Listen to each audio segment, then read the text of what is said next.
Bonjour à toutes, bonjour à tous, bienvenue dans Love & Geek, le podcast autour de la culture geek où l'objectif est d'être subjectif. Ça y est, on reprend le micro, c'est trop cool après quelques mois d'absence et on en est sincèrement désolé. Donc aujourd'hui j'ai avec moi le chaton qui est ma Momo à moi pour co-animer cette émission. Comment ça va mon chaton ?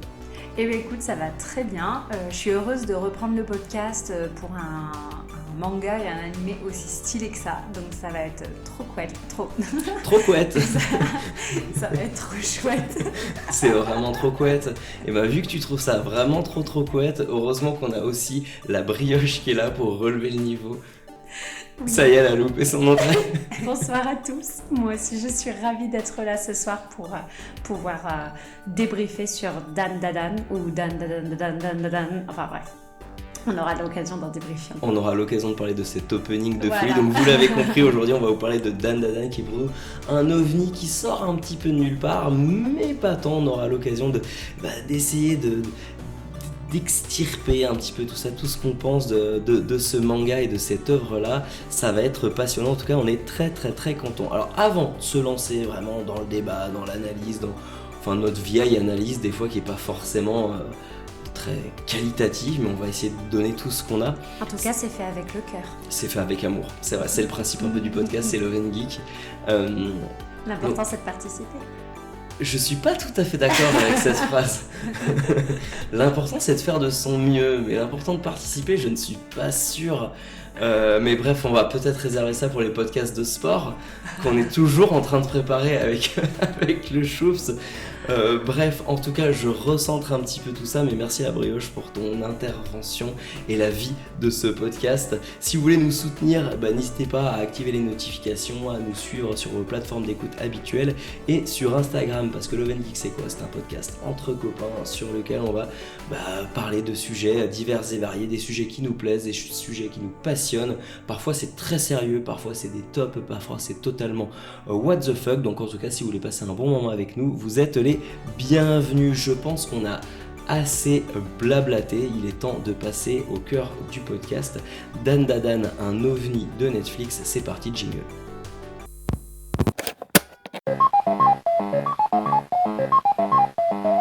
Alors demain, quoi qu'on fasse, surtout je t'en supplie, essaie d'avoir plus de mots de vocabulaire. Faut que ce soit green, ok? Avant de commencer, je pense, sur ce podcast de Dan Dadan, moi j'aimerais qu'on en parle parce qu'il faut qu'on commence par quelque chose. C'est quoi cet opening de malade ? Yes, incroyable, ouais.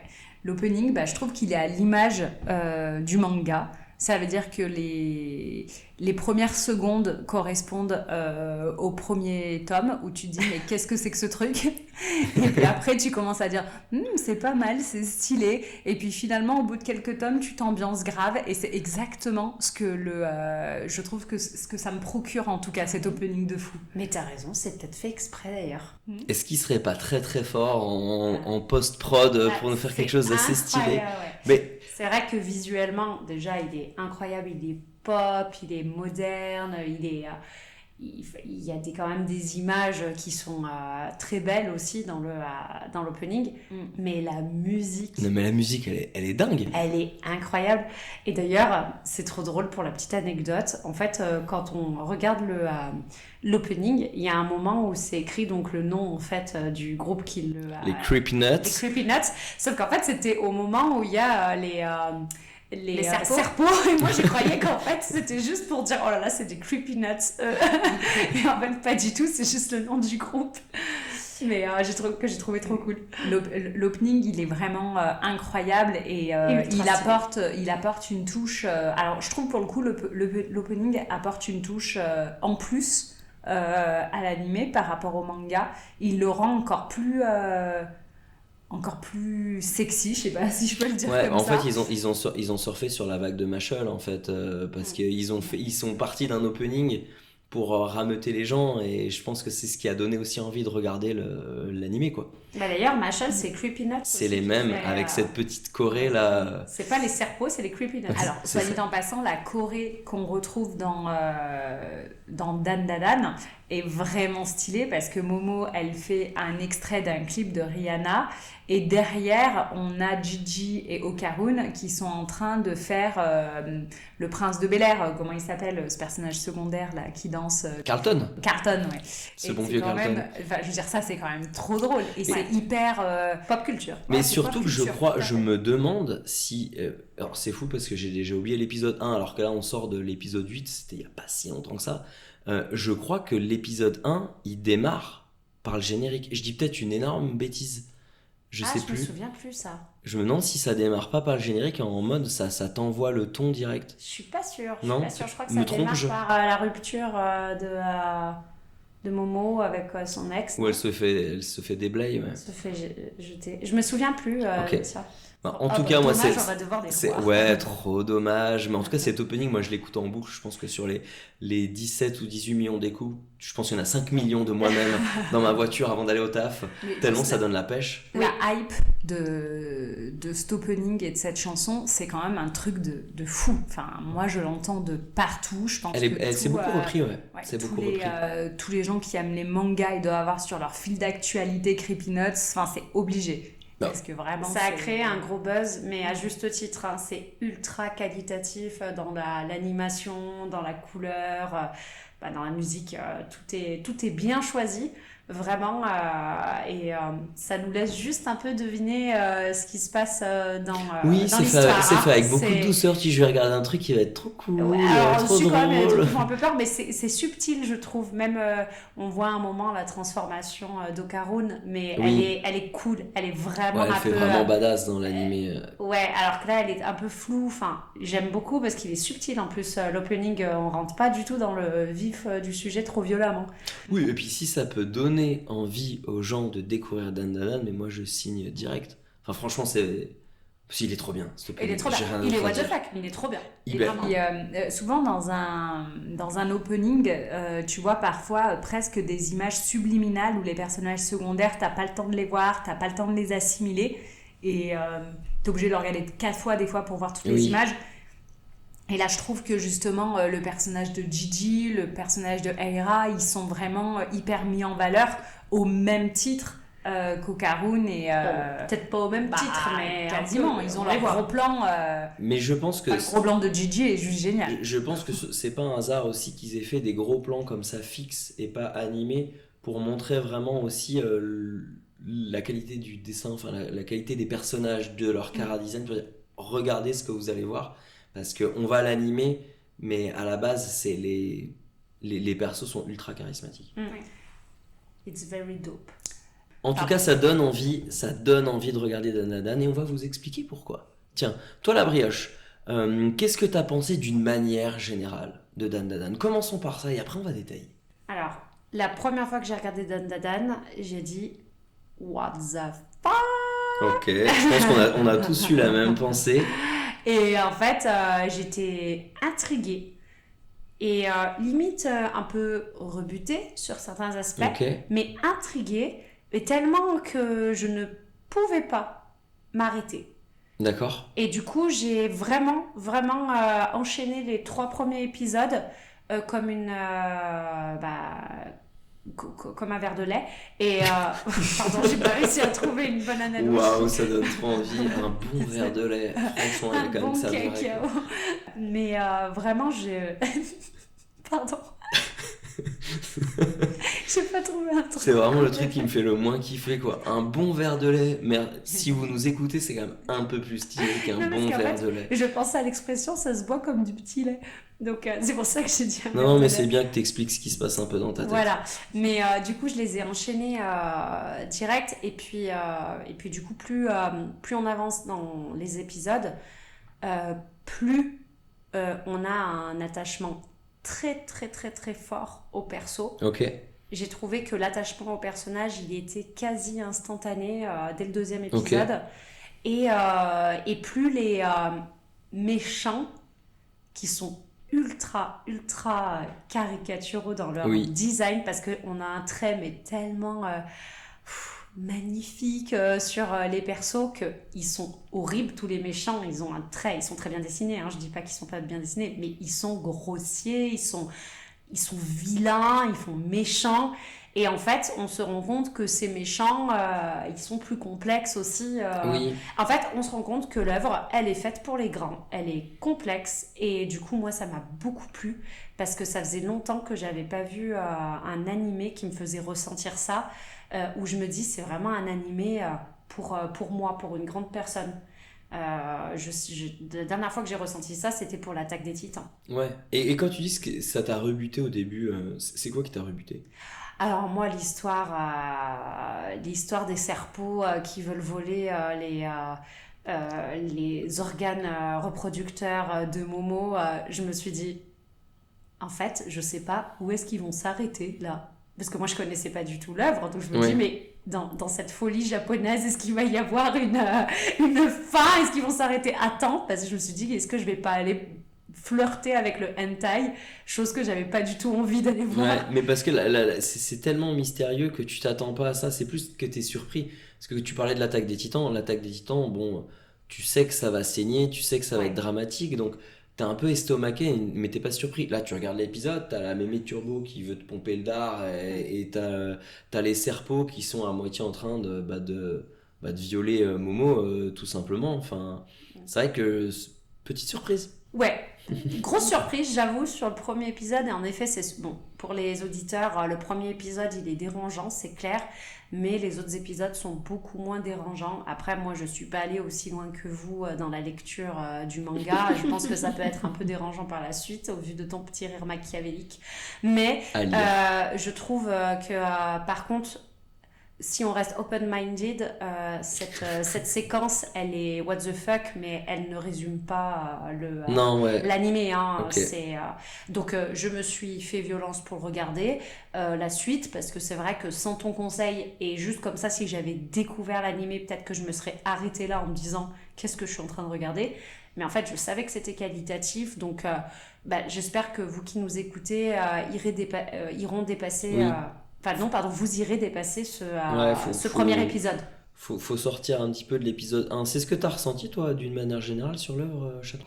Alors, moi, je dirais que la brioche, moi, ça m'a fait un peu le contraire de toi. Toi, tu dis, je pouvais pas m'arrêter. Moi, c'est le contraire, je me suis arrêtée. Je me suis vraiment arrêtée. J'ai eu le premier tome et puis j'y ai plus touché pendant des mois et des mois jusqu'à ce que... Trauma Voilà, exactement. Jusqu'à ce que Floom me dise non, mais vas-y. Et puis que je vois en fait que l'animé arrive et je me suis dit, allez, j'y retourne. Mais moi, effectivement, le premier tome, je l'ai trouvé raté. Alors, je l'ai pas trouvé raté d'un point de vue... raté. Alors, non, je l'ai pas trouvé raté d'un point de vue dessin. Je l'ai trouvé raté au niveau de l'introduction que je trouve effectivement, pour moi, trop violente. Ça t'a coupé l'envie. Ça m'a coupé l'envie. Et puis, je trouve que même en tant que femme, enfin, je sais pas toi, brioche, mais moi, ça a toujours été, quand j'étais plus jeune, ma hantise de me balader seule dans la rue, pas de croiser des serpents, mais de croiser quelqu'un qui me voudrait du mal. Et là, je trouve que c'est la représentation aussi un petit peu de ça, en fait. Ils se baladent tous les deux seuls dans des endroits désaffectés, ils se font agresser finalement. Et en fait, c'est agressé. Mais c'est ça qui moi, qui m'a voir ces agressions un peu imagées, ça m'a coupé l'envie de regarder, de lire le manga, parce que je voulais pas lire ça pendant des tomes et des tomes. Et heureusement, Floom m'a dit qu'il ne s'agissait pas de ça, mais moi je pense qu'il s'est un peu tiré une balle dans le pied et que s'il n'y avait pas eu toute cette hype autour de Dan Dadan, je suis pas sûre qu'il aurait eu autant de lecteurs. Et je pense qu'heureusement que l'animé est arrivé pour un peu mainstreamer un peu tout ça. Alors, après, je pense que quand un manga arrive en France, c'est que tu as déjà au moins 6 ou 7 tomes qui sont sortis au Japon. Donc je pense que l'éditeur qui s'est lancé là-dedans, c'est Crunchyroll, je crois qu'il édite, connaissait déjà et est allé plus loin aussi que le tome 1. Ils se sont dit, tiens, est-ce qu'on va en faire un blockbuster? Si c'est propulsé comme un blockbuster, c'est que ça ne sera, on va dire, pas si dérangeant que ça. Donc effectivement, il faut pousser un petit peu la lecture et pas rester sur le tome 1. Parce que tome 1, épisode 1, je comprends qu'on puisse être rebuté un petit peu, on se dit mais qu'est-ce qui se passe? C'est malaisant. C'est malaisant, mais ça va très vite. Oui. C'est-à-dire que c'est malaisant, mais pas longtemps. Parce qu'en fait, quand on le regarde, on se dit waouh, est-ce que ça va bien se finir pour eux? Et en fait, très vite, ils reprennent le lead et ils défoncent tout, les héros. Oui, Donc, oui. en fait, très vite, on a ce côté où on se dit, non, mais en fait, on n'est pas en train de regarder un truc hyper malaisant, hyper dérangeant. On est en train de regarder un truc, en effet, qui casse les codes et qui nous fait vraiment sortir de notre zone de confort. Moi, je suis sortie de ma zone de confort. Pour la petite histoire, j'ai regardé ce premier épisode avec ma grande sœur à qui je lui ai dit, viens, on découvre un manga, l'univers des mangas. Tu connais pas les mangas, mais attends, on va regarder Dan Dan Dan, super idée. Voilà, et en gros, on a découvert le premier épisode ensemble et elle était complètement choquée. Et en plus, son fils, mon neveu, lit des mangas. Et là, je lui dis, Raphaël, si tu nous écoutes. c'est pas ça qu'il dit. Hein. Donc, mais c'est vrai que pour une introduction à l'animé ou au manga, c'est peut-être un peu trop conceptuel. C'est comme si tu prenais un train en marche qui allait déjà beaucoup trop vite, parce que nous, on a eu tous les codes qui se sont posés petit à petit. Le manga qui est très lent, on a le temps de voir venir les choses. On a vu et découvert aussi des mangas qui étaient très, très malaisants. Mais ça, l'univers du manga voilà. est globalement assez dérangé. Ouais, complètement. Ah bah, de toute façon, Après, ça dépend, parce qu'il y a des mangas surtout, il y a des mangas d'une lenteur extrême. Tout à fait, mais bon, il y a quand même une partie des mangas qui sont... qui explorent des côtés très sombres de l'esprit humain. Mais qui est vraiment malaisant aussi, Chainsaw Man. Enfin, Chainsaw Man, je l'adore. C'est pas malaisant. Ah, si, un peu. C'est celui qui se rapproche le plus à l'heure actuelle, je trouve, de Dan Dan Dan. Après, il y a un côté plus humoristique dans Dan Dan Dan, je trouve. Mais quand même, la quête des personnages, c'est quand même de retrouver les baloches de Kaoru. Une bonne paire de couilles. Donc quand même, j'ai perdu mes couilles. Là, quand même, il ne peut pas y avoir plus conceptuel que cette quête qu'ils ont. Alors après, je trouve qu'après, au bout de quelques tomes, on commence à voir émerger quelque chose d'un peu plus gros et d'un peu plus large que la quête des baloches, mais ça prend quand même quelques tomes avant de voir. Les baloches deviennent après, on va dire, secondaires, mais comme beaucoup d'introductions dans le manga. Après, le fil rouge n'a pas encore été clairement défini. Là, on en est au tome 14, si je dis pas de bêtises, et je pense que c'est au tome 15 qu'il y a tout qui va se lancer, moi personnellement, parce que le tome 14 finit sur un cliffhanger. Mais même pas, t'as un personnage qui arrive et tu dis, ok, j'ai l'impression que ça prend une ampleur avec quelqu'un qui a un objectif, qui a un plan derrière. C'est pas juste des apparitions comme ça qui sortent de nulle part. Là, t'as l'apparition d'un personnage où tu te dis, ok, il y a quelqu'un qui est là, on sait pas pourquoi, mais il veut quelque chose, il cherche quelque chose. Et là, on voit peut-être se dessiner une trame un petit peu plus sur le long terme. Moi, j'ai pensé comme vous au début. Je me suis dit, c'est un manga qui est complètement barré, le mec part dans tous les sens. Mais en fait, quand il réfléchit bien, ça part sur des bases extrêmement classiques. Moi, je trouve que c'est une œuvre qui a un profond respect de l'histoire du manga. C'est celui qui l'a écrit, il a dit, moi j'aime tous les mangas. J'aime les shoujo, j'aime les seinen, j'aime les histoires fantastiques, j'aime ce qui se passe au lycée, j'aime le hentai, j'aime le ecchi, c'est très ecchi aussi. J'aime les mechas, j'aime la science-fiction, j'aime la fantasy, j'aime tout. Et ben, je vais tout mettre dans mon manga. Oui. Et je trouve qu'il n'y a pas plus, belle preuve, on va dire, de respect de toute l'histoire du manga que cette œuvre-là. Et est-ce que ce serait pas le vrai manga moderne d'aujourd'hui ? Parce que tu prends Jujutsu Kaisen, on parlait de Chainsaw Man aussi. Seinen, shonen, on sait pas trop. Le shoujo, il n'y en a pas. Oui. Après, tu vas prendre d'autres œuvres, il y aura du shoujo, il y aura du shonen, mais il n'y a pas de seinen. Là, t'as tout. T'as même du mecha, t'as même du ecchi, on n'est pas sur du hentai non plus, mais du fan service un peu avec, il y a 2-3 petites culottes, il y a 2-3 filles un peu stylées, il y a des mecs en slip, il y en a pour tous les goûts. T'as un peu de l'horreur aussi. T'as de l'horreur complètement. Donc pour moi, c'est quelqu'un qui dit, moi j'aime tout, je veux tout mettre. Déjà, rien que le fait de dire, je vais mettre des extraterrestres et je vais mettre des démons, alors que généralement un manga, il met soit des extraterrestres, soit des démons, mais pas les deux. Et moi, j'ai l'impression que c'est quelqu'un qui a dit, mais moi, je veux tout mettre parce que j'aime tout. On pourrait même dire que c'est une œuvre chimérique. Exactement. un espèce de mouton à 5 pattes, un pêle-mêle. Est-ce que ça te va comme mot, la brioche? Oui. Million, mi-sphinx, Non, le sphinx, c'est la moitié du... Non, million, Et ouais, mi-pégase, Non, j'arrête pas de dire déjà des chimères de base, en fait. Ouais, c'est du chimère d'une chimère, tellement ça part en live complètement. Mi-pégase, mi-sphinx.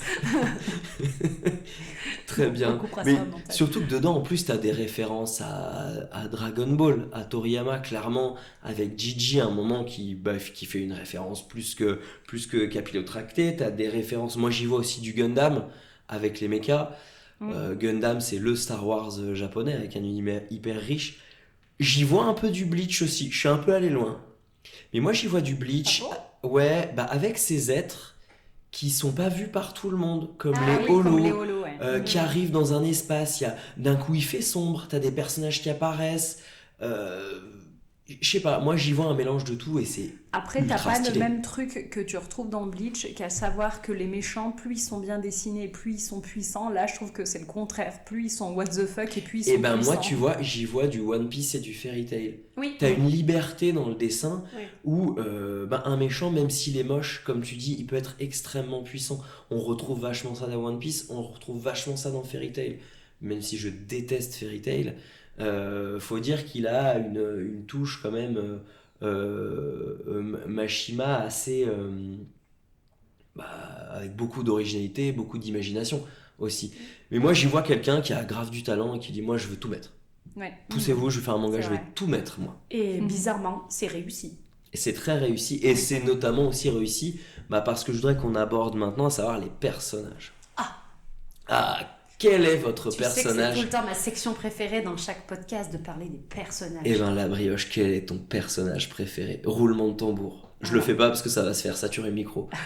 Alors moi, pour les gens qui ont un petit peu cerné ma personnalité au travers de ce podcast, ils doivent se douter de quel perso j'adore. Les serpos. Non, pas les serpos. J'adore Okarun. Forcément, c'est mon Prève de chez Prève de chez Prève. Quelle surprise. Oui. Et pourquoi Okarun? Mais Okarun, il est trop stylé. Déjà, c'est un vrai cerf d'aigle, comme moi. Placement de produit. Et je trouve qu'il a un design très particulier pour un héros. On n'a pas souvent des héros avec des énormes lunettes. Alors, c'est vrai. À savoir que je porte des énormes lunettes aussi. Je crois qu'en fait, je m'identifie beaucoup à Okarun. Et je m'identifie... En fait, les lunettes sont quand même archi stylées. Je sais pas qui te les a vendues. Oui, je sais pas non plus. Et en fait, moi, ce que j'aime chez ce personnage, c'est que c'est justement un personnage sur lequel on part sur un truc hyper académique, hyper classique. Oui, très classique. Le nerd, mal dans sa peau, réservé. Et en fait... Okarun, à chaque personnage, il casse cette petite boîte dans laquelle on le met et il devient ultra, ultra, ultra stylé. Et même au niveau de ses sentiments qu'il s'avoue à lui-même. Déjà, dans quel manga on s'avoue nos propres sentiments? Jamais, on est d'accord. On se voile la face tout le long du manga, lui, peut-être au dernier sincérité, épisode. Il est sincère, il est honnête. Les seules fois où il ment, il se rend compte qu'il a mal agi et il le dit. Déjà, j'adore ce personnage dans son honnêteté. Je l'adore dans son honnêteté envers lui-même et envers les autres. Il est ultra courageux parce qu'il part vraiment pas avec les skills dans sa vie. Et franchement, ce qui lui arrive, c'est juste affreux. Enfin, c'est affreux son destin. C'est vrai qu'il garde la pêche. Au-delà de perdre ses boules. En même temps, il est entouré par plein de persos stylés. Tout le monde est amoureux de lui. Donc... Ouais, mais moi, si j'étais un personnage de cet animé, je serais amoureuse de lui aussi. Encore plus que Gigi. Parce que je trouve qu'il a le truc en plus. Il a une sincérité qui est touchante, mais surtout que, tu vois, il est très classique ce personnage, l'ado timide, comme tu l'as dit, harcelé. Au début, on lui jette des boulettes de papier, etc. Mais cette solitude-là, il l'a creusée lui-même. C'est-à-dire qu'il était, en fait, lui, il croit dur comme fer aux extraterrestres et il l'assume totalement, et même si ça plaît pas. Tout à fait. Donc j'aime ça, j'aime son tempérament, j'aime il est intègre, et puis j'adore ses évolutions de chara design quand il est sous malédiction. Je trouve qu'il est il est stylé. Alors il est stylé, mais en plus il est pas vu. Je trouve que c'est vraiment un design qui est juste unique et qui est ultra badass. Ah, J'adore. Il fait très méchant d'ailleurs. Ouais, il a un look de méchant, mais de méchant... en tout cas, il a un design moralement gris, comme on aime le dire, et j'adore ça. Il est trop trop cool. Et vraiment, perso, au-delà de tous, même si je les adore tous, hein, qu'on soit clair, les 4 autres persos principaux, je les adore. Mais par contre, lui, c'est vraiment mon coup de cœur. Mais ils ont repris en fait l'idée de Tokyo Ghoul, à savoir qui était de mettre un masque avec une dentition dessus. Mais je trouve qu'il l'a fait d'une manière tellement plus... De Bleach aussi, peut-être un peu aussi. De Bleach aussi, hein, mais ils l'ont repris d'une manière tellement plus... c'est vrai je qu'il sais y a pas, un côté Arrancar. vive. Ouais, il y a un côté Arrancar. Tu vois, Mais- Bleach. Mais Arrancar qui serait passé à la machine à laver, quoi. J'aime bien, au contraire, il fait tout desséché, il a limite un look un peu punk. Ouais. J'adore. Bah, plus moderne, quoi. Ah Il y a ouais. un autre personnage qui me faisait penser à ça, un personnage un peu desséché dans un autre manga, j'arrive plus à savoir ce que c'est. Ça te dit rien, Brioche? Alors là, c'est vrai que tu nous balances comme ça, on n'a pas pu potasser et se renseigner, c'est un Parle peu de quoi? Ouais, compliqué. je pensais que ça allait vous dire quelque chose. J'essaierai d'y réfléchir. Mais j'y pendant pense, le et podcast. promis, si je retombe dessus, je te le dis. Ah non, tu parles de, quand tu parles de sécher, tu penses à Bonnie de sécher dans Jujutsu Kaisen non, et du non, fait pas qu'il du a tout. un truc au-dessus de sa bouche. œuf Non. de saumon. Bonnie Et de toi, mon chaton, ton personnage pref? Bah, écoute, je les aime tous, mais ce qui est sûr, c'est qu'il y en a un que je déteste, c'est Aira. Arrête, Non, elle est je la trop kiffe. mimi, elle est drôle. Là, quand on voit l'épisode, elle est drôle, elle se fait ses films à vouloir éradiquer les démons où elle se C'est plante marrant totalement. parce qu'en plus je J'accroche trouve pas. qu'elle me fait trop penser à toi. Non, mais alors, c'est Oula, la pire danger. insulte que tu peux me faire. Non, bah moi, bien Non, sûr. c'est Momo, chaton, Ouais. c'est Momo, Eh ben, clairement. moi, mon personnage préféré, franchement, C'est moi-même. J'hésite entre Momo et Mémé Turbo. Mais Turbo, elle est géniale. En fait, mais il a eu tellement raison de la transformer parce que déjà, j'adore ces petits chats. Je les trouve trop Ouais. mignons. Et qu'il y ait une horrible vieille sorcière dans ce petit chat trop mignon, je trouve ça mais génial. Et il y a vraiment des scènes où on la voit sur chaque encart de page, on la voit dans l'angle qui est en train de zioter avec un regard malveillant, mais vu que c'est un petit chat, c'est trop mignon. Et elle peut se glisser de partout après. Enfin bref, je l'adore, elle est trop trop chouette. Mais c'est vrai que quand même, Momo, je crois que c'est vraiment quand même mon personnage préféré, Oui. parce qu'elle aussi, elle cache pas ses sentiments. Elle est fleur bleue juste comme j'aime et courageuse, vraiment à fond la caisse aussi. Et ouais, un personnage courageux, féminin comme ça, c'est vraiment... c'est trop bien. Moi, je trouve qu'elle a... Assez classique de base. Tu l'as pas trouvé, toi, classique au début? Non, je l'ai Non. pas trouvé classique. Parce Côté que je trouve, badass, garçon manqué. Non, je trouve qu'il y a déjà, toujours c'est- une certaine humilité dans ces personnages Oui. que Momo a pas. Je trouve que Momo, elle sait qu'elle a la classe, elle l'assume. Et Ouais. puis elle porte des boucles d'oreilles, ce qui est ultra rare pour un perso principal. Merci pour Oui, cette d'ailleurs, si on analyse. doit parler, voilà, quand on parle des personnages, il y a un truc qui montre aussi que c'est hyper superficiel ce que je veux dire, mais qui montre que ce manga est trop stylé, c'est qu'ils n'ont jamais les mêmes tenues. Oui. Il s'est trop pris la Oui. tête. Ouais. Ils sont tous trop stylés. Ils font Alors ça la se lisse Fashion un peu Week. après parce que je pense qu'il a trop de personnages, mais c'est vrai qu'il leur apporte un flow avec les vêtements un peu larges, les capuches, puis tu les vois enlever leurs lentilles, tu Ouais. les vois porter leurs lunettes, tu les Ouais, vois en ouais. pyjama, enfin mais c'est pareil, t'as une base assez classique, moi je trouve, de Momo, mais ils se sont dit, bah, je vais vous faire croire qu'elle est classique, mais en fait elle a un cœur d'artichaut, comme tu dis, elle assume pleinement ce qu'elle est, mais elle est pas prête non plus à se faire détester par n'importe Ouais. qui, tu vois, elle est vachement plus profonde qu'il n'y paraît. Moi, je trouve qu'elle est ambivalente. Oui. J'aime bien ce genre de personnage. Mais j'ai l'impression que tous les personnages, même méchants compris, sont ambivalents. Non, Gigi n'est pas ambivalent, je trouve. Et ben, alors ça Si. dépend, quand t'avances un petit peu dans le manga, Gigi, des fois, il a des moments de sincérité où, tu sais, il se cache toujours derrière son humour, personnage que j'aime bien, personnage qui me ressemble Oui, beaucoup, tout à fait. tire mon doigt. Tu es Gigi. Ouais, moi je suis Gigi toujours en slip, mais il y a des moments, il va avoir des moments à lui de sincérité qui vont bousculer aussi Momo, qui vont bousculer les autres personnages, où on va dire ok, lui c'est pas que le personnage fun, ils lui ont aussi fait une trame un peu plus profonde, rien que son traitement quand il revoit ses parents par exemple Oui. dans le manga, tout de suite on voit un Gigi normal, qui est Oui. capable d'être triste, qui est capable d'avoir des sentiments. Regarde, Momo, elle est capable de péter un câble, mais on la voit on va la voir tout de suite se repentir, avoir des remords, dire mais est-ce que je suis pas parti en live? Ça existe pas. Normalement, les personnages sont beaucoup plus binaires que ça. Oui. Mais il y a une base de classique. Mais, et puis ce qui est aussi pas commun, c'est que à la base, Gigi est présenté comme le rival d'Okarun et au final, très rapidement, ils deviennent alliés et amis. C'est ça, le traitement du rival a été pris à contre-pied. Parce que normalement, le rival, c'est quelqu'un qui arrive que de temps en temps pour foutre un petit coup de pied dans la fourmilière, foutre le doute. Maintenant, là, ils intègrent le crew. Mais c'est comme Aira. Oui. Aira, c'est censé être la rivale de Momo. Mais si tu regardes même dans son design, Momo, elle a les cheveux foncés, elle a les cheveux clairs, elle a la mèche d'un côté, Momo, elle a la mèche de l'autre. C'est deux personnages qui s'opposent complètement. Mais elles se ressemblent aussi tellement. Ah, mais complètement, sur plein c'est de le points, même caractère de c'est cochon. le même genre. Ah oui. Elles ont un caractère de cochon toutes les deux. Ah, mais on les adore. Moi, Aira, je l'aime trop. Et puis j'adore son design de fille populaire. Oui, mais j'adore son design malédiction. Ouais, puis elle est complètement à côté de la plaque. Ah, mais quand elle est la crossoyeuse. Ouais, la crossoyeuse, elle est stylée. Elle est trop stylée, j'adore son développement. Et j'adore le développement d'Aira aussi. Et d'ailleurs, je trouve que bon sidekick. On a beaucoup parlé de l'inspiration manga qui avait amené à ça, mais il y a une grosse inspiration jeux vidéo aussi, notamment des jeux vidéo qui sont extrêmement connus au Japon, qui s'appellent les Shin Megami Tensei. Alors ça vous parlera peut-être pas.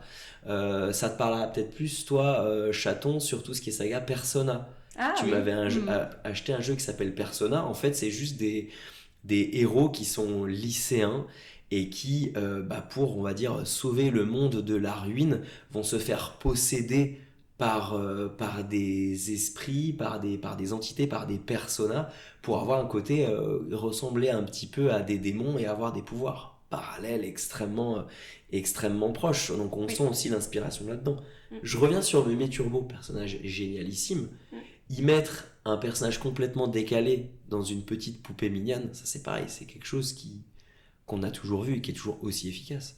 Non, ça marche super bien. Mais parce que Mémé Turbo, elle est ignoble de base. Ouais, c'est vraiment elle est ignoble, que ce soit au niveau de son design, mais au niveau de ses paroles. Je te comprends le dard si tu me lâches les nibards. Elle est vraiment, vraiment dérangée, franchement. Mais moi aussi, j'aime beaucoup son perso. Et puis, malgré tout, c'est elle quand même qui confère du coup à mon perso préféré ses pouvoirs. Donc je n'arrive pas à la croire 100% méchante. Pour moi, je pense que... Pour moi, il y a quelque chose dans l'ordre de la défense. Mais bon, on verra. Parce que pour l'instant, je sais pas. Ça ne sera pas Vegeta, je pense pas. Alors peut-être pas Vegeta, mais dans l'ordre de... je sais pas comment dire. Il faudrait qu'il y ait Naruto qui nous fasse un blabla no jutsu pour essayer de lui retourner le cerveau. Juste en passant, j'ai enfin retrouvé mon personnage tout desséché, à qui me fait penser Okarun quand il est en mode yokai. C'est tout simplement comment il s'appelle, le gars de My Hero Academia. Qui se met dans le professeur. Oui. Tu sais, celui qui donne ses pouvoirs au héros quand il est tout desséché. D'accord, All Might. Pas All Night, on parle pas d'un film X. All Might, ouais. Oui, il a aussi un petit look aussi du prof, tu sais, qui Eraser, tu sais, quand ses cheveux se dressent un peu sur la tête, je trouve que c'est un mix des deux. Non, mais je trouve qu'il parce qu'il est un peu tout flemme, il est voûté en fait, c'est le côté ça. voûté. Oui, puis il est desséché avec ses cheveux qui partent en arrière. Oui, alors ça, il peut faire un peu penser aussi, du coup, au méchant avec les mains de... comment il s'appelle déjà, de justement My Hero Academia. On a du mal avec les noms là. Oui, complètement. Shimura, ouais. Et avec son côté tout voûté et desséché. Non, mais il y a bien plus la classe. Dans ce cas-là, il a pas des vieilles mains collées partout sur la tronche. C'est peut-être un qu'il y a petit toujours peu ça. cette inspiration-là. D'ailleurs, il y a un personnage surstylé, mais qui a beaucoup de choses, je pense, à nous dévoiler. C'est la mamie. Je l'adore de Momo. aussi, elle aussi. La mamie à battre. Celle-ci, elle nous en réserve une bonne. Son design, il est incroyable. Elle a un potentiel de sacrifice très important, je trouve. Mais pour l'instant, elle est vraiment traitée comme tous les senpai. Tu dis, elle est trop forte, mais on la voit jamais. Et ça se trouve, on la verra jamais. Ça, c'est par exemple, c'est très Bleach, ça. Les Urahara, on l'a jamais trop vu se battre. Elle délègue. Ouais, elle délègue et tu dis elle est trop forte, mais est-ce qu'elle va vraiment se battre? Je sais pas, mais j'aimerais tellement la voir en action. Moi aussi. Oui. Elle nous a fait une petite action avec Mémé Turbo qui était intéressante quand même au tout début. Oui, elle a montré qu'elle. Alors moi je trouve elle a montré qu'elle maîtrisait grave on va dire l'aspect maîtrise du démon, psychisme, les barrières, les choses comme ça. Après, est-ce qu'en combat sans pouvoir comme remarque Mo, elle a pas de démon non plus, c'est juste force psychique. C'est un peu bizarre cette histoire dès le début que elle a un territoire, mais que Momo elle n'en a pas, alors que pour moi elles ont un peu le même style de pouvoir. Non, c'est parce que les territoires pour moi c'est parce qu'elle a placé des sceaux à des endroits et en fait sa batte et ses clous délimitent justement un territoire. De ce que j'ai compris, enfin ça c'est pareil, ça fait très jujutsu, on a l'impression que c'est Nobara qui j'espère qu'ils vont pas trop nous embarquer par contre dans les histoires de territoire parce qu'à Jujutsu je n'ai rien compris. Ah non mais de toute façon personne comprend rien, c'est comme le cloud, personne ne comprend rien à tout ça. C'est clair, mais tout le monde l'utilise. Oui, tout le monde l'utilise, mais dans Jujutsu je pense que c'est volontaire. Mais on en parlera peut-être dans un autre podcast. Mais tu vois, moi justement, tous ces personnages-là, moi j'ai peur, parce que nous on a avancé un petit peu par rapport à toi la brioche, moi j'ai peur qu'au bout d'un moment, il y ait trop de personnages. Ouais. Et qu'ils s'en sortent pas. Voilà, les derniers personnages qui sont arrivés, t'as l'impression qu'ils sont de moins en moins stylés, mais ils sont quand même très présents et je pense qu'ils continueront d'être présents. Et je crois que dans les tomes qui viennent, ils vont encore en rajouter 2 qui ont des pouvoirs de yokai. Et j'ai peur que tous ces personnages-là, il ait du mal à tous les faire intervenir et que le manga perde un peu en vitesse. Ah, je sais pas, regarde One Piece. Tous les persos, ils ont leur importance dans l'équipage. Oui, donc ça perd en vitesse, c'est exactement ce que je... Oui, parce que c'est une volonté de Oda de faire ça, en fait, de faire depuis le départ. C'est un manga, c'est un ancien manga d'ailleurs, qui est quand même très lent à la détente, One Piece. Ah bah oui, c'est lent, ça fait 30 ans bientôt qu'il est là. C'est très lent, effectivement. Mais regarde, dans un registre qui percute plus, My Hero Academia, on s'attache à tous les persos secondaires. Mais justement, pour moi, ça avance. Mais trop de persos. Ah oui, moi aussi, je suis d'accord. Trop de persos. En fait, il y a des persos que tu vas bien aimer et d'un coup, on en parle pas, il sert à rien. Donc, par contre, il se casse la tête niveau design et on s'en prend plein les yeux. Dans My Hero, on s'en prend plein les yeux sur l'originalité graphique de tous les personnages. Mais My Hero, t'as un développement vachement plus classique de l'histoire où ils s'entraînent et puis il y a des tournois et puis ils deviennent de plus en plus forts. Là, t'es balancé direct en plein milieu. Ça va hyper vite dès le début. Et nous, on a choisi Dan Dan Dan, on s'est dit c'est trop bien parce que ça va hyper vite. Moi j'ai peur que la quantité de persos stylés, ça ralentisse un peu. À voir plus tard parce que je lui fais confiance, parce que vu ce qu'il arrive à faire, à mon avis, il arrivera à les intégrer dedans. Mais moi c'est ma seule crainte sur toute cette œuvre-là. En tout cas, moi j'en suis au tome 11 et je trouve que ça ralentit pas du tout. Bien au contraire, je trouve que ça prend encore un tout petit peu plus de vitesse à partir du tome 10 et là je me dis... mais tu vois, ils vont mettre 4 tomes pour boucler cette saga-là. Ah ouais, donc ils vont mettre un tiers des bouquins pour boucler une saga, alors qu'avant t'avais quasiment une saga par tome. Après c'est normal, il faut que l'histoire se pose, il faut que les choses se posent et souvent ça avait ça dans les mangas. Tu veux dire la saga de Vamola? Ouais. En tout cas, il y a beaucoup de mystères et ça, seul l'avenir nous apportera des réponses. Hein, mais c'est vrai qu'il y a beaucoup de mystères dans cette et on sait, il a prévu combien dans cette série. Je ne sais pas. Ah ouais. Et j'ai pas cherché à savoir. D'ailleurs, je pense qu'on a fait un bon petit point sur les personnages. Je pense que là, on en revient à l'éternelle question manga. Animé, manga. Faut savoir que là, le débat est lancé. Fait une balance. Ouais, je fais une petite balance, chers auditeurs. Si vous entendez ma balance, ce n'est pas possible. Bon. Alors, moi, je dirais manga. Parce que déjà, ça avance plus vite, que le dessin est très beau. Et que vraiment, on a un peu plus de détails. Après... Je ne mets pas du tout de côté l'animé, rien que pour l'opening. Oui, non mais complètement. L'opening fait qu'à chaque fois que je regarde un animé, je suis en dinguerie devant l'opening et en fait ça me fait un bien fou de l'écouter et du coup ça me met en jambe pour regarder l'épisode. Donc il y a un effet bien-être aussi fort que d'ouvrir son petit manga où t'as ta jolie couverture, où tu regardes les persos qui sont sur la couverture, t'as vraiment un peu cet effet cocooning quoi. Ok. Ouais. Alors moi je dirais que c'est un peu dur. Moi, ce que j'aime dans l'animé, c'est que, alors parfois, quand je lis le manga, les scènes, ça va tellement vite, et les scènes de bagarre, des fois, ça va tellement vite, et j'ai l'impression que les cases sont pas assez grandes pour pouvoir comprendre toute l'action. Et en fait, je trouve que dans l'animé... C'est plutôt bien découpé, pourtant. Bah, c'est pas ça, c'est que je trouve que des fois, c'est...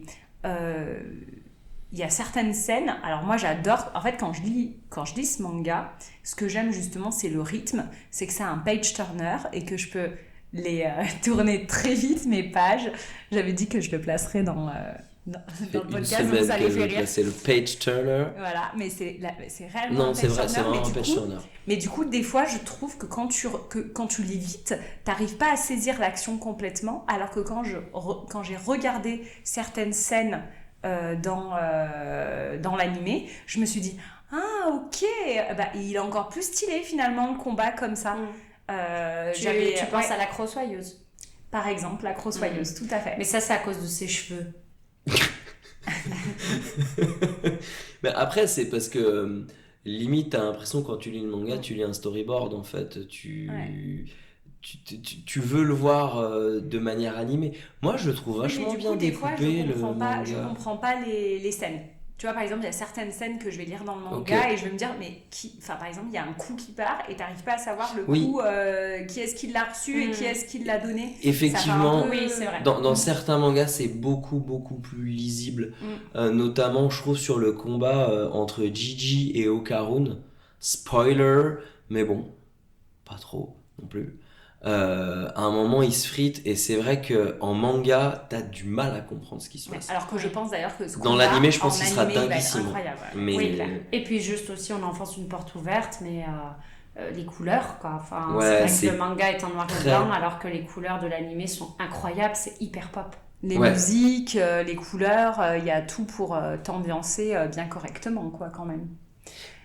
Alors c'est vrai que le manga, je trouve, l'animé, retranscrit parfaitement le dynamisme du manga. Oui. Je pense que tu as raison dans le fait que je m'étais pas fait la réflexion, mais maintenant que tu le dis, moi aussi j'ai bugué sur certaines scènes de bagarre.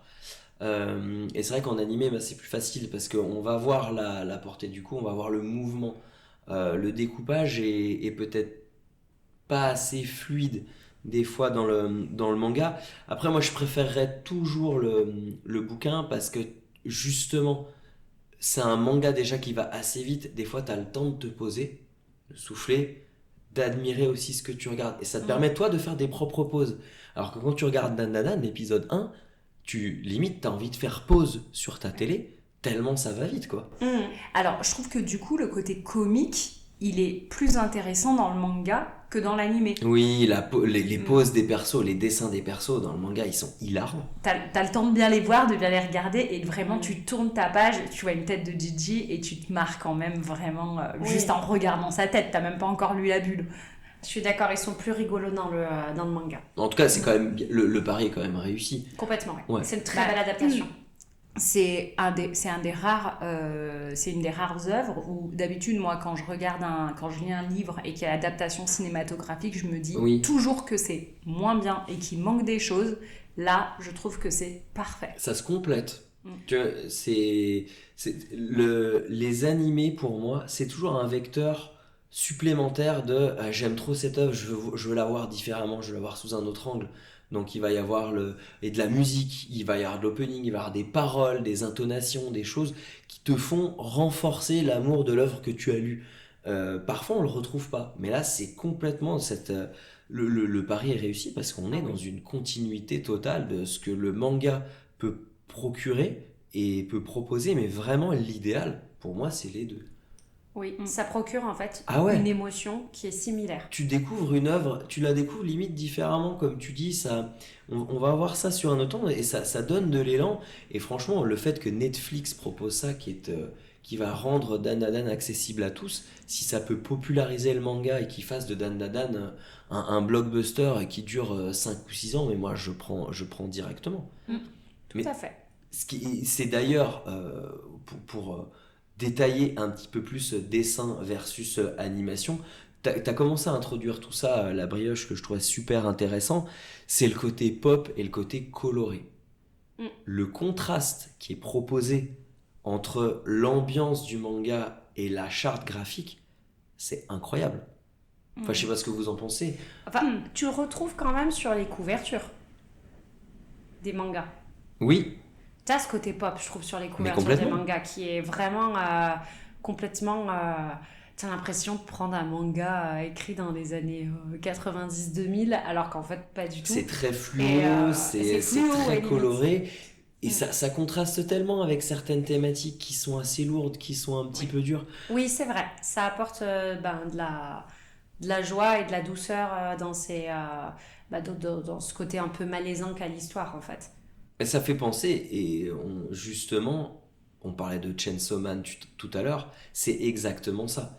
Chainsaw Man, tu regardes les couves, c'est que du fluo, c'est que du coloré, et t'as un fond extrêmement sanglant, dramatique derrière. Alors par contre, je trouve que du coup, c'est moins bien retransmis dans l'animé, dans Chainsaw Man, par rapport au... Il y a le côté pop qui apparaît beaucoup, je trouve, dans le dessin, mais moins dans l'animé. Ouais, Chainsaw Man, c'est plus rock, en fait. C'est plus rock, punk, sombre, un peu plus sombre quand même, un peu plus comment on pourrait dire, et puis Chainsaw Man, torturé. Que c'est 2-3 couleurs, alors que Dan Da Dan, c'est un arc-en-ciel. Ouais, mais ils ont tous leurs couleurs, en plus. Ah ouais? Oui. J'ai même pas fait gaffe. Tu regarderas l'opening. Ah oui, dans l'opening, oui, ils ont chacun une couleur. Oui, mais regarde le manga, à chaque fois qu'ils sont dans leur... où chaque personnage est mis en scène, c'est toujours sur le fond d'une même couleur. Ah, ok. Tu regarderas, je crois que Aira, c'est sur fond de rose. Ouais, ça va être jaune à Momo et bleu à Okarun. Ouais, tu verras que quand ils sont dans le monde psychique où l'histoire est tournée autour d'eux, c'est toujours sur cette fond de couleur-là. Ils ont vraiment essayé de faire un jeu assez pop avec tout ça qui est trop cool à voir. Ah, c'est génial. Mais le dessin du manga, il est pareil, il est assez dérangeant parce qu'il est très rond. Tu t'attends pas à ça quand tu vois Momo, quand tu vois Okarun, quand tu vois le petit chat. Tu t'attendrais à du pastel. Ouais, ce dessin très très rondouillard, mais par contre, on a un auteur qui propose dans le manga une qualité de dessin, c'est un truc de fou. Ça, il y a aucune planche à jeter, aucune page à jeter, et en plus de ça, il choisit jamais la facilité. Ils veulent faire parler un personnage, ils veulent pas le caler en portrait en disant on fait son portrait, on met une bulle et merci au revoir avec rien derrière. Il y a tout le temps un angle chelou. C'est en haut de 3/4, c'est vers le bas, c'est un grand angle de fou, c'est des détails de partout là. Les doubles pages quand ils sont en train de faire des repas à chaque fois, à chaque saga, vous avez vu, ils terminent toujours par un repas. C'est une envie ça de l'auteur, de dire c'est la satisfaction du travail accompli. Ces doubles pages là, elles sont dingues. D'ailleurs, je sais pas, ça vient de me venir, vous trouvez pas que y a un petit air justement dans les mimiques des persos de GTO? Ah si, mais complètement. Ah, oui, la tête d'Onizuka, des fois c'est Momo qui fait la tronche, mais c'est un truc de fou. Mais regarde, tu vois, il s'est inspiré de tout. Mais comme Gigi qui veut pas être mouillé, sinon il part en live. C'est Ranma, ça. C'est Ranma, c'est totalement ça. La scène où d'un coup il y a une micro-goutte de sauce soja qui lui tombe sur la main, qui renverse tout. Mais regardez cette image dans le manga, les détails, la vivacité du truc, c'est un truc de dingue. C'est vraiment un passionné. Hein. Et cet auteur, Yukinobu Tatsu, si je n'écorche pas son nom, sorry si j'ai écorché ton nom, Sensei, je trouve qu'il n'a rien à envier à énormément de références dans le dessin du manga. Et puis ces persos qui font peur, ils font vraiment flipper à fond, moi je trouve. Ah ouais. Il y a un souci du détail qui est dingue. Tu parlais des fringues qui sont changées, les mimiques, il est capable de faire un personnage très drôle, un personnage très sérieux. des grands angles, beaucoup de détails dans un dessin, les décors faits par, je pense, les assistants sont magnifiques. Et tu vois, il y avait des grands noms du manga qui sont tout le temps cités dans les réseaux comme des piliers de la qualité du dessin sur Miura avec Berserk, sur Togashi avec Hunter aussi dans son style, ou même encore Inoue avec Slam Dunk. Je trouve que ce mangaka-là, il a rien à envier, même à un Toriyama. C'est un dessin qui est très pur. Il n'y a rien à acheter, tout est parfait. Mais mention spéciale pour les angles de vue. Vraiment, ou allez dans une librairie, prenez un Dan, ouvrez à n'importe quelle page, vous allez vous prendre une claque. C'est certain. Et puis la scénographie aussi. Alors il y a le dessin, mais il y a également, je trouve, sa manière de construire ses planches. Je trouve qu'il arrive vraiment à faire passer d'une ambiance à une autre en toute facilité. Moi, il me fait monter la pression à certains moments. Je pense à la scène, la brioche tu sauras pas, mais Floum tu sauras, avec celle qui a le sourire. Tu veux dire celle qui fait archi flipper ? Ouais, celle qui fait comme si on n'avait pas encore assez flippé. Voilà, celle qui fait archi flipper. Alors, quand elle est juste dans sa chambre, Momo, la montée en pression avec la scène finale justement sur la double page où on la voit à l'extérieur. Une double page. Elle est incroyable. Moi là, je te jure, j'avais vraiment des frissons quand j'étais en train de lire. Je trouve qu'il sait trop bien faire monter la pression. Les yokai, franchement, ils font flipper. Le dessin, les dents, tous les détails de la crossoyeuse qui part un petit peu en lambeaux à la fin. Enfin, les dessins, ils sont... On dirait qu'ils sont plusieurs. Enfin, on dirait qu'ils sont plusieurs à dessiner. Oui. Alors, peut-être que c'est le cas, ce qui serait dommage.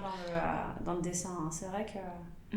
C'est énorme, mais c'est... Puis les c'est histoires... vrai que le dessin, il vaut le coup. En fait, il faut regarder les deux, du coup. Puis les histoires des yokai, elles sont... Enfin, je trouve ça...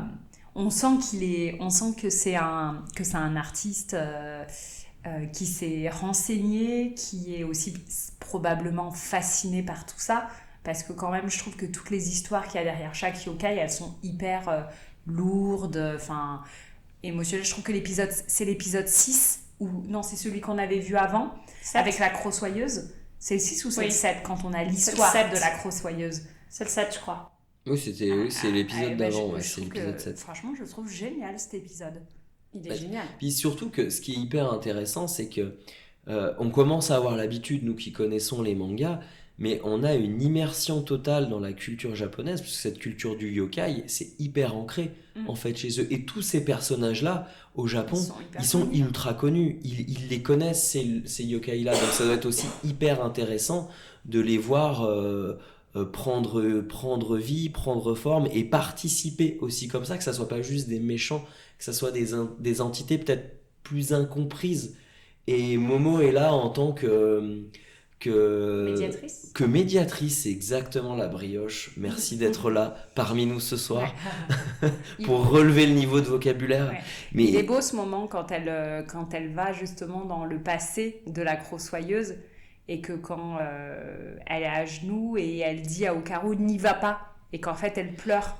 Et d'ailleurs, je le trouve trop beau. Et d'ailleurs dans le manga, le passé de la crossoyeuse est plus dur. Il est encore plus dur. Et la résolution est encore plus prenante, parce qu'il y a des scènes qu'il n'y a pas, mais il y a des vraies scènes qu'il n'y a pas dans l'animé qu'il faut lire, parce que... Oui, moi aussi, ils l'ont la un scène peu édulcoré. Ils l'ont édulcoré parce qu'il faut que ça avance.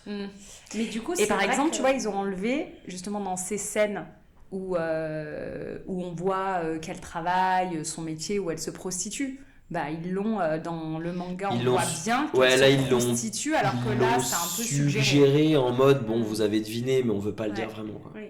Mais en tout cas, je pense que ce qu'on est en train de se dire, c'est qu'il faut vraiment voir les deux. On est obligé de le lire et de le voir. Ça fait un super complément. C'est difficile de choisir finalement. Oui. Moi, j'avoue que si tu me disais, t'es obligé d'en choisir, peut-être que je prendrais le manga, mais ça serait très difficile de passer à côté de l'animé quand même. Ouais. Ça serait dommage. Vraiment très très chouette. Ouais. Mais du coup, vous êtes plus... on va se projeter un petit peu dans l'univers. Là, on est dans Dan et tout.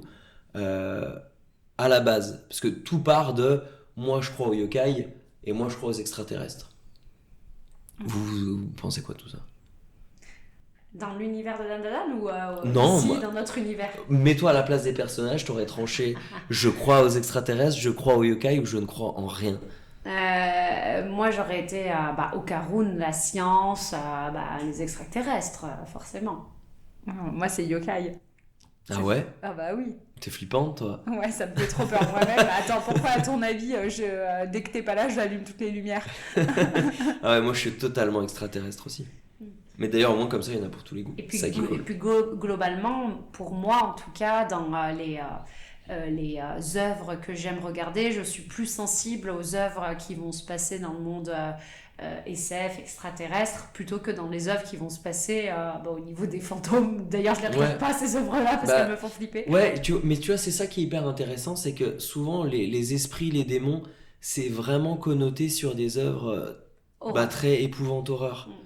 T'as des fois des comédies dessus, mais là on est sur un espèce de funambule qui arrive à allier un petit peu tout et qui rend les démons et les yokai un peu sexy, quoi. Alors, petit pronostic pour la suite, à votre avis, comment va se dérouler l'histoire et qu'est-ce que c'est à votre avis le Dan-Da-Dan? Parce qu'apparemment, mais moi je sais pas ce que c'est, hein, mais apparemment on va savoir plus tard ce que c'est que le Dan-Da-Dan.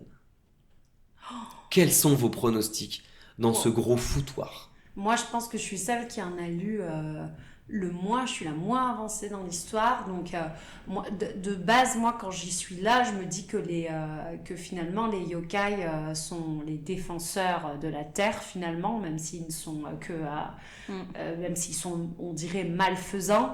Mais en fait, ils défendent... C'est très intelligent ce que tu dis. Voilà, ils défendent la Terre vis-à-vis des attaques externes, donc par exemple les extraterrestres. Et que par la force des choses, au cœur de leur défense des humains, ils ont été confrontés à la violence humaine et ils ont évolué en êtres plus malfaisants. Mais j'ai l'impression que finalement c'est ça l'histoire de Dan-Da-Dan. C'est finalement que les yokai sont les défenseurs finalement de la Terre. Parce que c'est quand même bizarre que tout se passe autour d'eux d'un coup. Comme ça, les extraterrestres qui arrivent oui, mais on sent quand même que Momo, elle a un rôle particulier, comme tu disais tout à l'heure. Je sais pas, moi, si c'est Momo qui aura un rôle particulier. C'est bizarre qu'il y ait ces histoires de territoire, que chacun soit plus fort, et que Momo, on dirait qu'elle a pas... elle a un pouvoir un peu sans limite, on sait pas trop... Moi, je pense que la grand-mère de Momo, c'est énormément de choses, et je pense qu'elle va nous apprendre des trucs dans l'histoire. Oui. En tout cas, moi, je pense que leur salut, en guillemets, viendra de la fusion de leurs pouvoirs et que finalement, j'aime à me dire et j'espère que l'amour triomphera. Et que... Une conclusion bien mielleuse. Ah, mais complètement, j'adorerais avoir une conclusion comme ça. Moi, je veux qu'à la fin, ils s'embrassent et qu'ils aient des enfants et qu'ils soient heureux toute leur vie parce que je les trouve trop mignons, même si, bon, j'ai des doutes. Je suis pas sûre que ça se termine comme ça.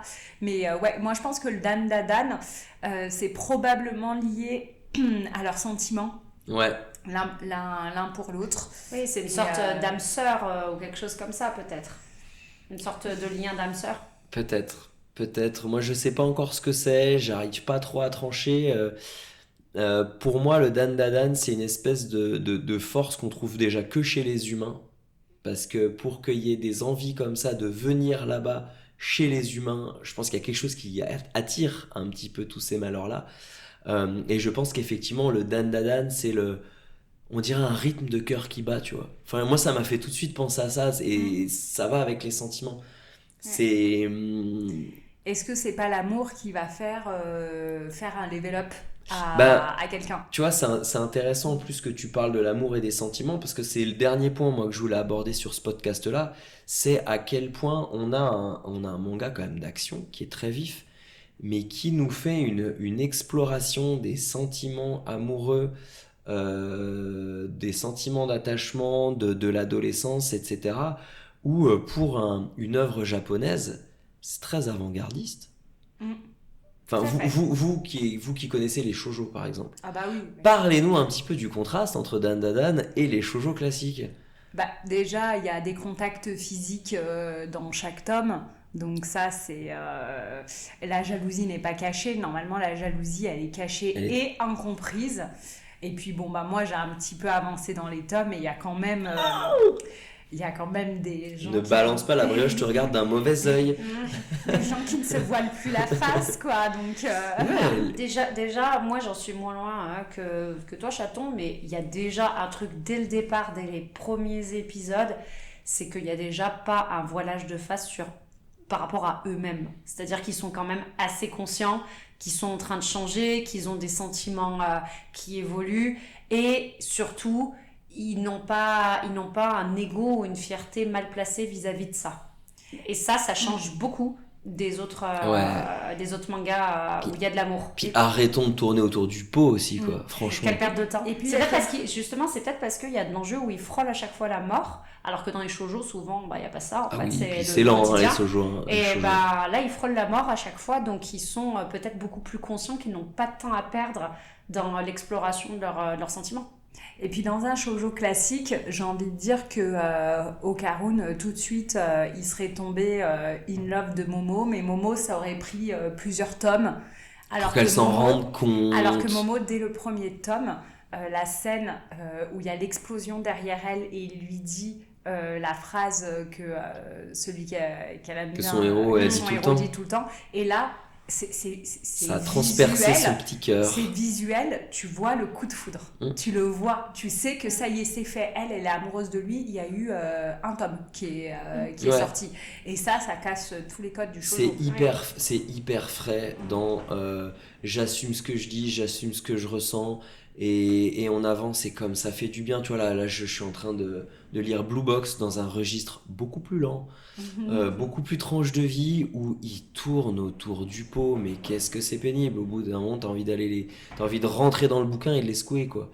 Donc ça, rien que pour ça, c'est hyper frais. C'est rafraîchissant. T'as cette espèce aussi de manga qui te propulse au cœur de l'adolescent, de tout ce que tu ressens quand t'es adolescent, cette espèce d'analogie là où t'as typiquement tous tes sentiments qui explosent, tu as diverses personnalités, tu ne te reconnais plus toi-même, etc. Enfin, c'est œuvre est géniale. Tout à fait, c'était... Et puis bon, faut pas toucher à Momo. Faut pas toucher à Momo. Toucher à ma copine, je cours très vite avec des grandes dents. Avec des grandes griffes. Je pense que c'est le moment de conclure. Je pense qu'on a fait un très très joli tableau de Dan Dadan. Mon chaton, un petit mot ? Écoutez, Dan Dadan, si vous l'avez pas encore regardé ou lu, qu'est-ce que vous attendez, franchement ? Il manque plus que ça pour être bien dans votre vie. Ne vous laissez pas avoir par le premier tome, et puis allez-y gaiement, parce que vous n'allez pas le regretter. Parce que c'est chouette. Donc ouais, moi je suis très contente d'avoir passé le cap, et j'espère qu'il y a d'autres personnes qui vont le passer, des gens que je connaîtrai et avec qui on pourra discuter, parce que c'est passionnant en tout cas de discuter de ce manga. Voilà, et c'était cool de le faire avec vous. Comme d'habitude. Et toi, la brioche ? Déjà, je suis hyper contente d'avoir repris les podcasts ensemble. Mais c'est vrai, ça nous avait manqué. On a eu une pause imposée, ouais, effectivement. Ouais, mais maintenant on est reparti. Et maintenant on est reparti. Ouais. Donc déjà, je suis trop contente de les reprendre. Ça fait du bien. Et surtout pour parler en plus d'une œuvre aussi intéressante et what the fuck Dan Dadan. Donc vraiment, n'hésitez pas à aller la voir. J'espère qu'on vous aura donné envie, ou qu'on vous aura donné matière à réfléchir. Et puis surtout, on a hâte d'avoir vos commentaires sur l'opening. Ouais, l'opening est génial. Il y a un truc à retenir, c'est l'opening. C'est ça, exactement. Et puis pour conclure tout ça, moi je dirais que c'est une œuvre qui paraît complètement folle, mais qui est au final beaucoup plus structurée qu'il n'y paraît. Donc je pense qu'on peut s'y retrouver un petit peu, même si on est néophyte, si on garde l'esprit ouvert, ça devrait le faire, et ça symbolise vraiment parfaitement le manga moderne qu'on peut plus catégoriser comme avant. On peut plus dire ça c'est un shonen, ça c'est un shoujo, ça c'est un seinen. C'est un petit mélange de tout. On sent à travers le mangaka un hommage à tout ce qui a bercé la culture manga, et moi j'ai l'impression qu'il a envie de dire voilà, vous mes senpai, vous m'avez tous fait kiffer, tous autant que vous êtes, tous vos styles. Et je veux tout mettre dans mon œuvre, parce que je veux vous dire merci. Un dessin à couper le souffle, et un mangaka qui est très exigeant, qui se laisse pas souffler une seule seconde. Donc bref, c'est à lire, à regarder, en tout cas à découvrir absolument. On arrive à la toute fin de ce podcast. En tout cas, moi, je vous fais des gros bisous et je vous dis à très bientôt, les geekos. Bye bye. Bye bye.